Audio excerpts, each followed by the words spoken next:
When Rachel saw that she bore Jacob no children, Rachel envied her sister. She said to Jacob, "Give me children, or else I will die." Jacob's anger was kindled against Rachel, and he said, "Am I in God's place, who has withheld from you the fruit of the womb?" She said, "Behold, my maid Bilhah. Go in to her, that she may bear on my knees, and I also may obtain children by her." She gave him Bilhah her handmaid as wife, and Jacob went in to her. Bilhah conceived and bore Jacob a son. Rachel said, "God has judged me, and has also heard my voice, and has given me a son."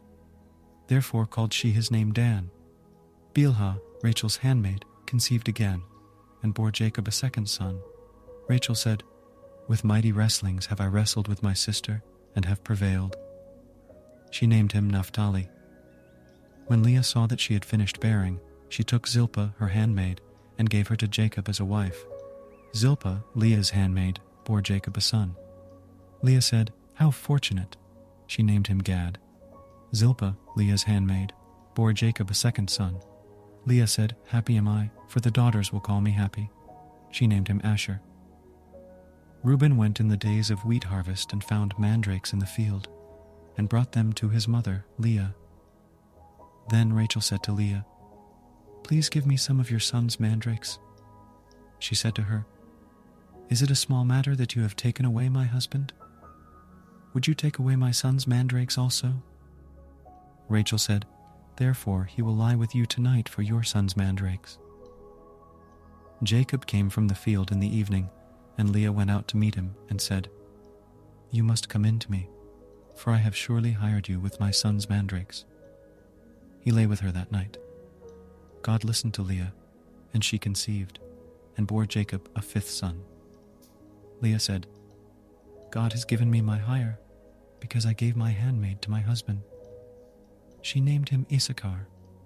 Leah conceived again, and bore a sixth son to Jacob. Leah said, "God has endowed me with a good dowry. Now my husband will live with me, because I have borne him 6 sons." She named him Zebulun. Afterwards, she bore a daughter, and named her Dinah. God remembered Rachel, and God listened to her, and opened her womb. She conceived, bore a son, and said, "God has taken away my reproach." She named him Joseph, saying, "May Yahweh add another son to me." It happened, when Rachel had borne Joseph, that Jacob said to Laban, "Send me away, that I may go to my own place and to my country. Give me my wives and my children for whom I have served you, and let me go, for you know my service with which I have served you." Laban said to him, "If now I have found favor in your eyes, stay here, for I have divined that Yahweh has blessed me for your sake." He said, "Appoint me your wages, and I will give it." He said to him, "You know how I have served you, and how your livestock have fared with me. For it was little which you had before I came, and it has increased to a multitude. Yahweh has blessed you wherever I turned. Now when will I provide for my own house also?" He said, "What shall I give you?" Jacob said, "You shall not give me anything. If you will do this thing for me, I will again feed your flock and keep it.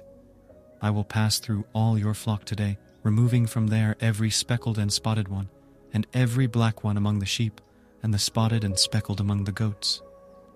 This will be my hire. So my righteousness will answer for me hereafter, when you come concerning my hire that is before you.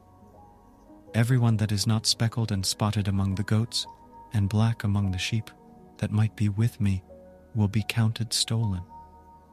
Laban said, "Behold, I desire it to be according to your word."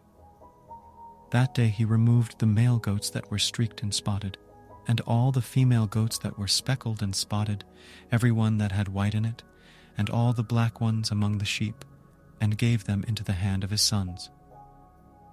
He set 3 days' journey between himself and Jacob fed the rest of Laban's flocks.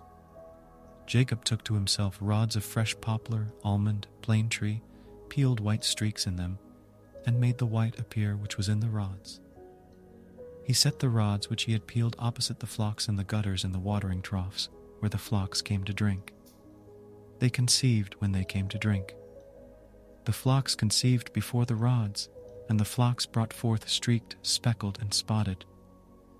Jacob separated the lambs, and set the faces of the flocks toward the streaked and all the black in the flock of Laban, and he put his own droves apart, and didn't put them into Laban's flock.